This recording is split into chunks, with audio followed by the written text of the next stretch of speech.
SSC steno paper 10 दिसंबर 2024 shift third reasoning के अगले question को देखते हैं, यानी कि क्वेश्चन नंबर 23 से 30 तक के वीडियो पार्ट 4 के माध्यम से। क्वेश्चन नंबर 23 जो है हमारा वो है दूरी और दिशा पर आधारित क्वेश्चन है। तो आइए हम क्वेश्चन को देखते हैं। क्वेश्चन को स्टेटमेंट को एक बार पढ़ेंगे तो क्या कहता है कि रमेश अपने बचपन के दोस्त के घर जाना चाहता है। रमेश के दोस्त ने एक टेक्स्ट मैसेज के जरिए अपने घर का रास्ता बताया कि ठीक है। रमेश को उसके मित्र के घर के रास्ते के बारे में भेजा गया टेक्स्ट मैसेज देखें। उसके अनुसार निम्नलिखित प्रश्न का उत्तर दीजिए। यानी कि रमेश एक लड़का है जो अपने बचपन के दोस्त के घर जाना चाहता है और उसके दोस्त ने एक मैसेज के जरिए अपने घर का रास्ता बताया जो नीचे दिया गया है। तो आइए देखते हैं। तो क्या है कि जब आप अपने घर से बाहर निकलते हैं तो आपका मुख उत्तर की ओर होता है। तो मान लीजिए हमारा घर अगर इस तरफ है, नॉर्थ में है, तो यानी कि हम जब निकलते हैं तो उत्तर की ओर मुंह होता है। ठीक है। अब दाएं मुड़े और 3 किलोमीटर चले। जब हम यहाँ से दाएं मुड़ते हैं और 3 किलोमीटर चलते हैं तो दायां किस तरफ होगा? तो हमारा जो दायां हाथ है उधर ही हमारा क्या होता है, दायां होता है। ओके। अब अगला देखते हैं क्या कहता है कि आपको एक टी पॉइंट ज्वाइंट जंक्शन दिखाई देगा। टी जंक्शन कहने का मतलब है कि इस तरह का एक रास्ता दिखाई देगा। ठीक है। दाएं मुड़े और 2 किलोमीटर चले। यानी कि यहाँ से अब दाएं मुड़ना है और कितना चलना है, 2 किलोमीटर चलना है। ठीक है, 2 किलोमीटर चले। यहाँ चौराहे वाला एक गोल चक्कर आएगा। अब जब हम यहाँ पे आ चुके हैं तो यहाँ पे हमें क्या है, एक चौराहे वाला, यानी चौराहे का मतलब गोल चक्कर के बाद क्या होता है, गोल चक्कर आने का मतलब है कि चौराहे बोले हमें 4 रास्ते मिलेंगे। तो जैसे कि हम देख रहे हैं 1 2 3 और 4 रास्ते वाला चौराहे बोलते हैं उसे। गोल चक्कर आएगा। ठीक है, गोल चक्कर के बाईं और दूसरा मोड़ लें। गोल चक्कर के बाएं कहने का मतलब है कि मेरा मुंह अगर इस तरफ है तो हमारा दायां हाथ इस तरफ होगा और बायां हाथ इस तरफ होगा। बाएं मुड़ने के बाद दूसरा मोड़ लेना। पहला मोड़ तो ये होगा, दूसरा मोड़ ये होगा। दूसरा मोड़ ले और 1 किलोमीटर चले। और अब हम ये क्या है, यहाँ से 1 किलोमीटर चलते हैं। ठीक है। यानी कि हम कितना किलोमीटर चले हैं, तो 1 किलोमीटर चले हैं। अब अब फिर कहता है कि दाएं मुड़े और 3 किलोमीटर चले। अब यहाँ से हमें क्या करना है, दाएं ओर मुड़ना है और 3 किलोमीटर चलना है। ठीक है। दाएं मुड़े और फिर 1 किलोमीटर चले। फिर हमें दाएं मुड़ना है, तो ऊपर की ओर हम दाएं जब मुड़ेंगे तो हम 1 किलोमीटर चलेंगे। दायां हाथ हमारा इस तरफ होगा। तुम खुद को मेरे घर के सामने पाओगे। अब है कि उसका घर मान लेते हैं यहाँ पे सामने में है। अब स्टेटमेंट क्या पढ़ रहा है कि रमेश का मुख किस दिशा में है जब वह गोल चक्कर से बाएं दूसरा मोड़ लिया था। तो गोल चक्कर से बाएं जब वह दूसरा मोड़ लिया था तो इस तरफ मुंह है उसका। तो यानी कि ये ऊपर अगर हमारा नॉर्थ था, पहले ही बताया गया था नॉर्थ है, तो नीचे में हमारा क्या होगा, साउथ होगा।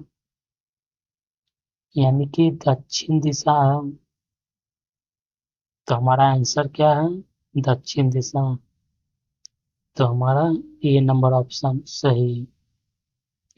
अगला क्वेश्चन देखते हैं। तो अगला क्वेश्चन है फिर से क्वेश्चन नंबर 24 है, आपका दिशा से ही है, दूरी दिशा से है।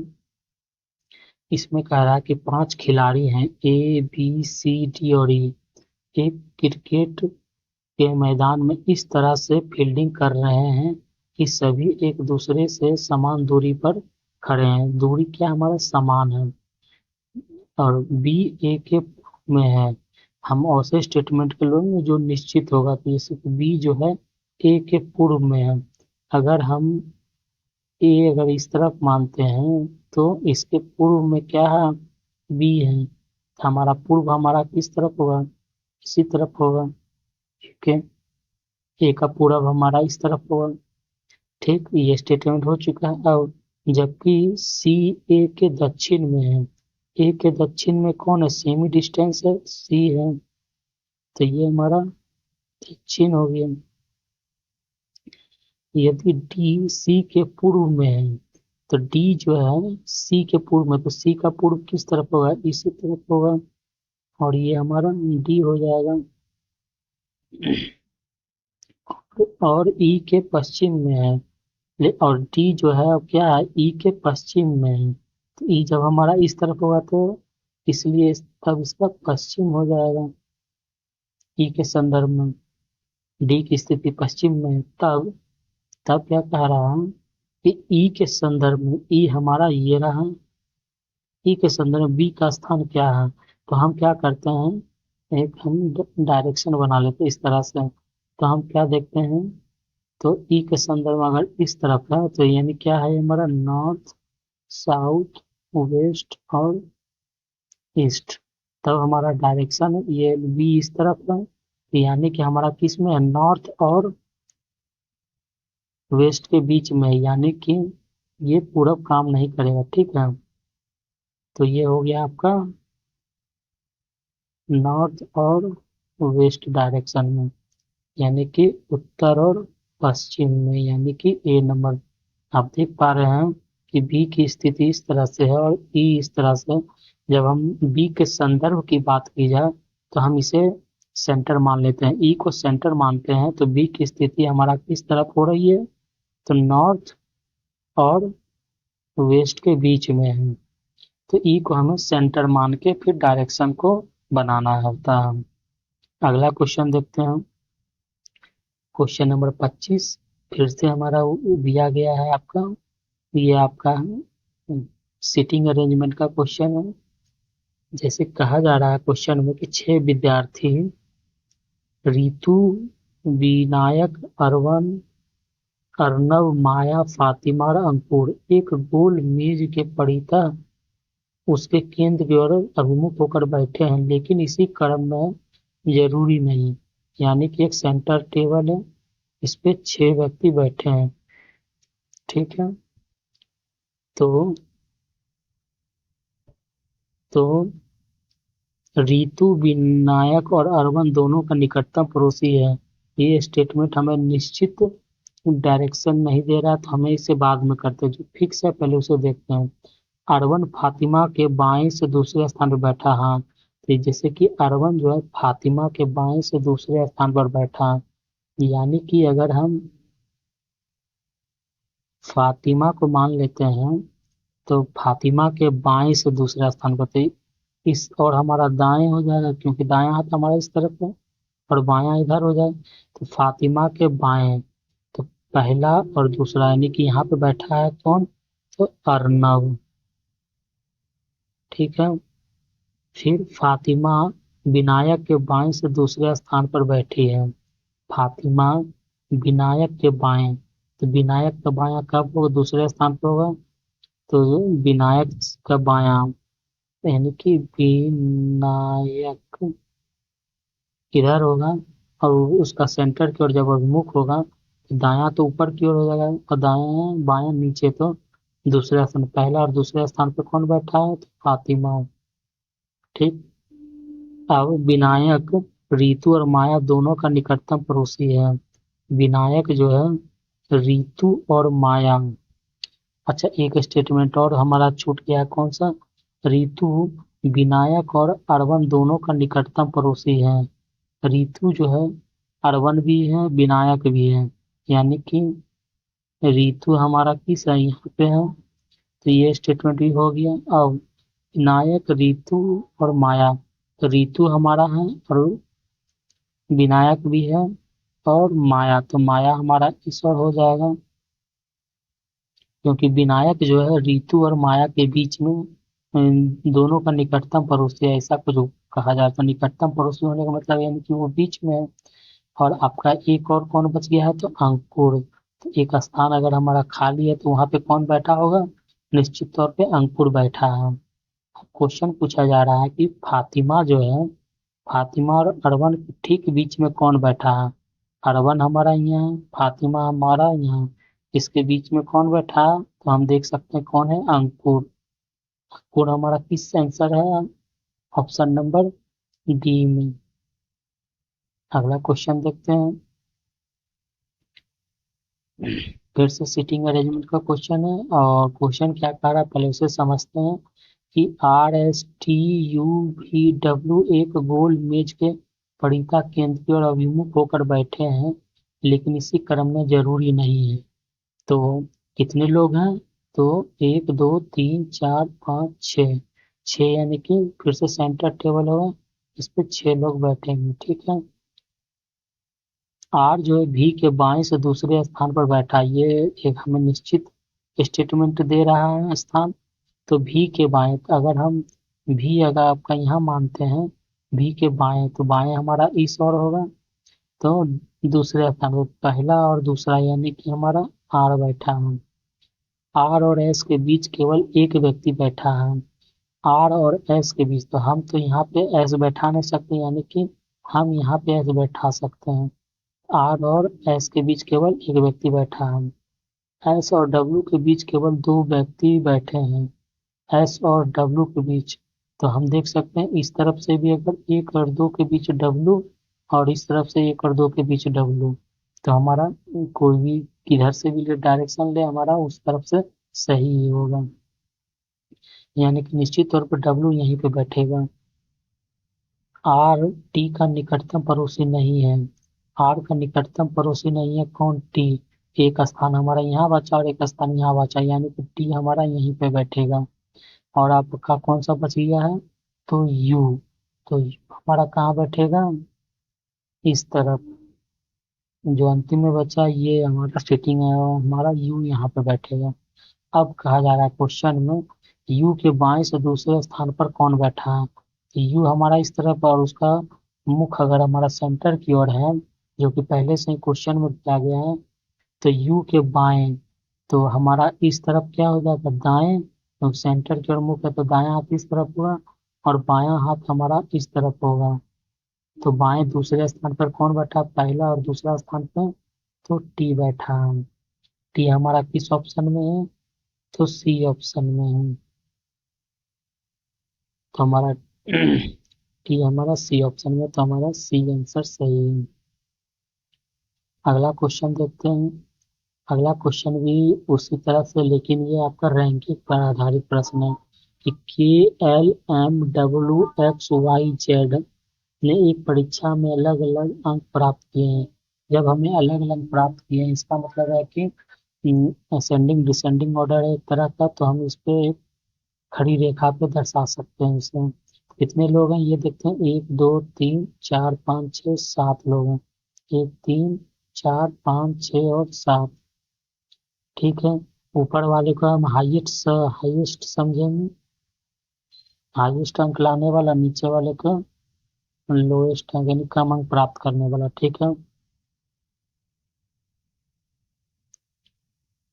अब देखते हैं के ने के केवल 3 व्यक्तियों से अधिक अंक प्राप्त किए हैं।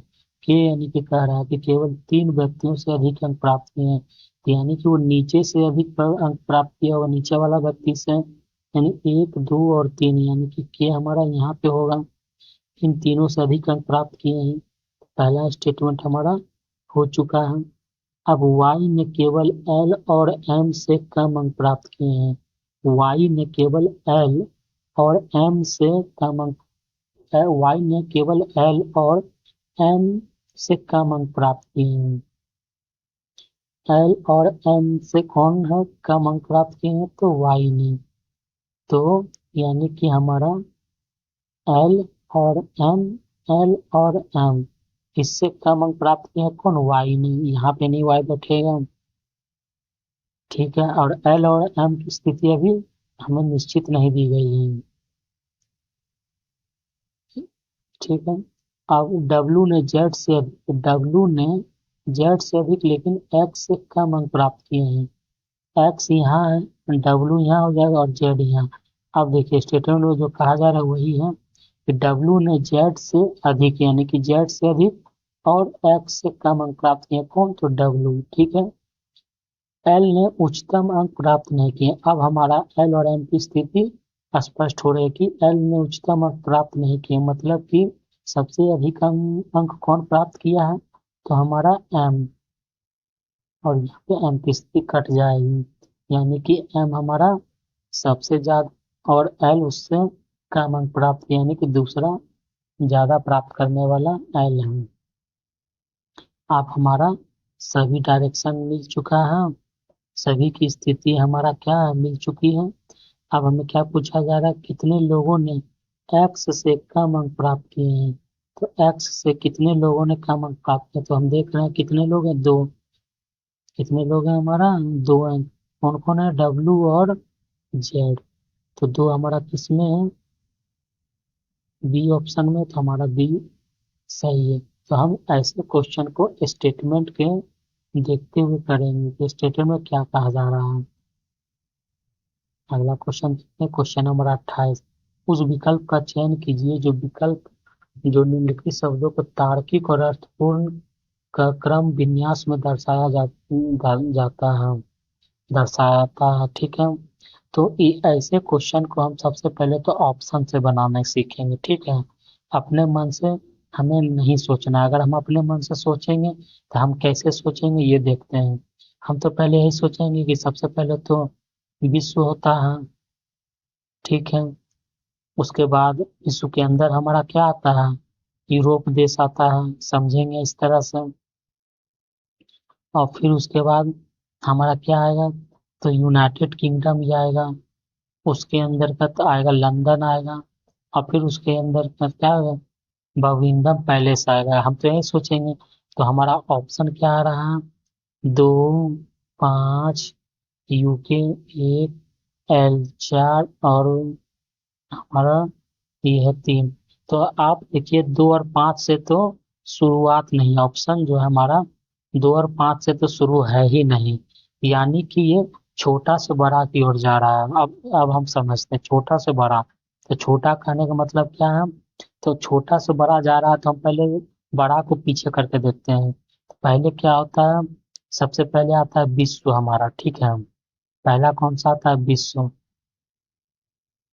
फिर उसके बाद कौन आता है, विश्व। फिर आता है उसके बाद यूरोप।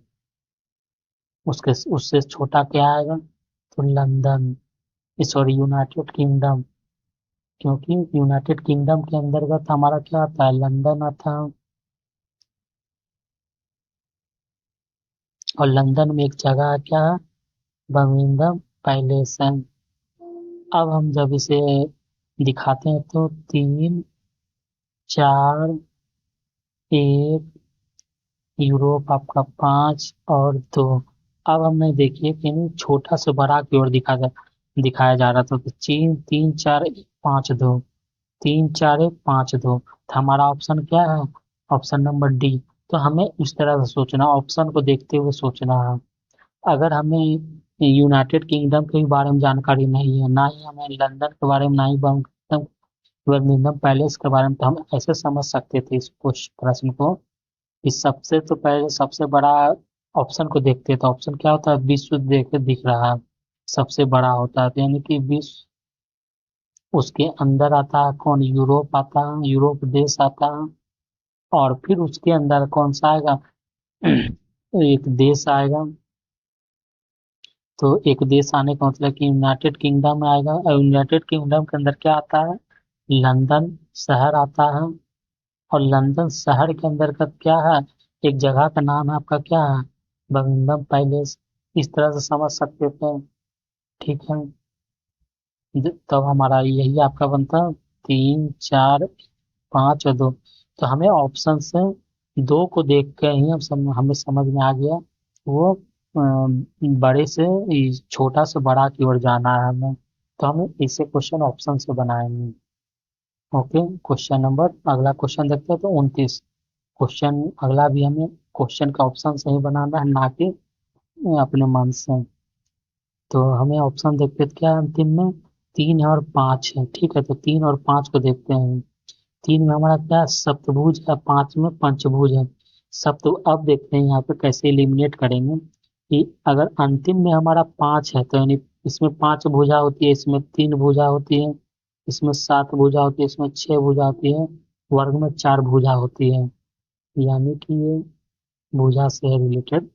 तो हम क्या देख रहे हैं, अंतिम में अगर हमारा तीन है, यानी सप्तभुज है, यानी कि छोटा से बड़ा की ओर जा रहे हैं ना, तो अब छोटा से बड़ा जा रहे हैं इसीलिए तो इस तरह से दिया हुआ है। तब हम क्या देखते हैं, तो हम छोटा से बड़ा चलते हैं, तो सबसे छोटा कौन होता है, तो त्रिभुज होता है। उसके बाद कौन होता है, तो वर्ग होता है। उसके बाद होता है पंचभुज, फिर षष्ठभुज। सॉरी, इसका हमें तो इसी का हमें इसका क्या लेना है, क्रम लेना है ना। तो सबसे पहले कौन होता है, त्रिभुज, यानी कि चार, ये वाला। फिर उसका क्रम कौन सा लेना है, तो उसके बाद वर्ग होता है तो एक, ठीक है। फिर उसके बाद होता है पंचभुज यानी पांच, फिर उसके बाद षष्ठभुज यानी कि दो, और अंत में सप्तभुज यानी कि सात भुजा वाला सप्तभुज। अब हमें इसको ऑप्शन से मिलाना है कि चार पाँच, चार एक पाँच, दो और सॉरी तीन के लिए हम फिर से लिख दिए हैं, तीन के लिए यहाँ पे तो सात, सप्तभुज हमारा तीन, इस क्रमांक तीन है ना, तो तीन होगा, तीन। यानी कि हम क्या देख रहे हैं कि हमारा ऑप्शन जो है ए मैच कर रहा है। ये हमारा भुजा से रिलेटेड था, ये सब हमारा क्या है, भुजा है। ट्रायंगल हमारा तीन भुजा का होता है, वर्ग हमारा चार भुजा का होता है। इसी तरह से अगला क्वेश्चन देखते हैं, तो हमें ऑप्शन को मैच करना है, ऑप्शन पीछे वाले ऑप्शन को देखना है। क्वेश्चन नंबर 30, ये हमारा क्या है, एनोलॉजी से है। तो उस विकल्प का चयन करें जो तीसरे शब्द से उसी प्रकार संबंधित है तीसरे पर दूसरा से पहले शब्द से। अब हमें ये समझना है कि कढ़ाई का काम जो होता है, हम क्या करते हैं, कढ़ाई का काम हम धागे से बनाते हैं।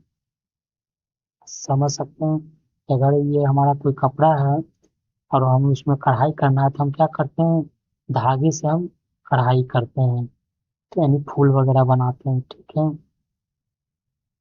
अब जैसे कि बुनाई का काम है, तो बुनाई का काम हम कैसे करते हैं,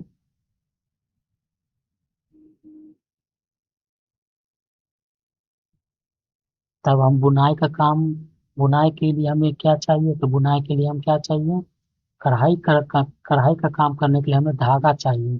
तो बुनाई का काम करने के लिए हम किससे बुनते हैं, तो हम जानते हैं कि ठंडे के समय में स्वेटर वगैरह जो बुनते हैं, हमें उसके लिए क्या चाहिए, ऊन। तभी तो ऊन से हम बुनाई का काम करते हैं, तो हमारा ऊन चाहिए, तभी तो हम स्वेटर बनाते हैं, दो सीख से बनाते हैं, ऊन। तो हमारा आंसर है हमारा ऊन। तो इस प्रकार हमने वीडियो पार्ट 4 के माध्यम से क्वेश्चन नंबर 23 से 30 तक के क्वेश्चन को देखा है। 10 दिसंबर 2024 से थर्ड के क्वेश्चन को। अगले क्वेश्चन को हम अगले क्वेश्चन को हम वीडियो पार्ट 5 के माध्यम से देखते हैं। Thanks for watching my YouTube channel. Thank you.